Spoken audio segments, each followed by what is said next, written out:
wouldn't you like to have a dried gourd like this that normally weighs 35 pounds? Very heavy. You can have this right in your home and use them from year to year. And really all you need to do is take certain types of gourds, especially within the group that is known as the bottle gourd family, Lagenaria. This is known as the speckled swan, and it looks just like a swan. Well, it's very heavy, but you can dry it. To dry gourds, you really need about anywhere from 55 to 65 degree temperatures, not too warm, because if they get too warm, they'll start to mold on the outer skin.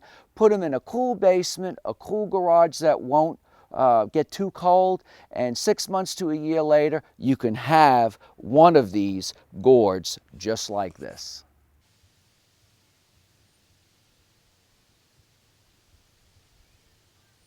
You might ask yourself, where am I going to find these gourds? Well, you can buy them. I've even seen them now at craft shops. Or you can grow them yourself, or you can just go to your garden store late in the season and buy some of these bottle gourds. And once they're dried, there's lots of things that you can do with them. This is a great kids project for school, family project, or just, you can do it yourself in the evening or on weekends. And you want to clean them with a scouring pad. You can use sandpaper to get more of the discoloration off, but it's got a really attractive pattern the way it is. And then once that's done, you can either stain them, you can use a little bit of stain, or you can just coat them with a polyurethane finish. Either way, you can use them. But beyond that, you have other things that you can do. You can make birdhouses. When you're creating your own birdhouses, you can use anywhere from a 1 1/2 inch drill bit or even a 1 1/4 inch wood bit. Really depends on the type of birds that you want to attract, because the size really determines the type of bird.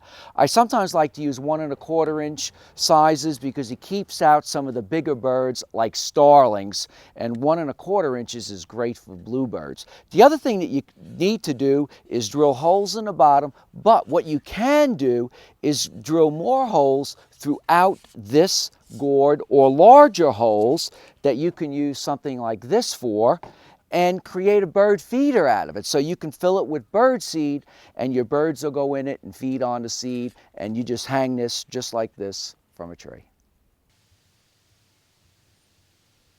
One of my favorites is this one here. And this is not one I did myself, but it's been hand painted, and it's a great birdhouse with the seeds and everything else. So you can even do something as elaborate like this, or you can even take one of the flat bottle gourds and you can create your own piggy bank. So, this is great with the leather ears and the cork for the snout, and even use a stem for the tail, and you are set to go. It's just that easy. I'm Mark Viette. Join me next time in the garden. For more garden tips, go to theinthegardenradio.com.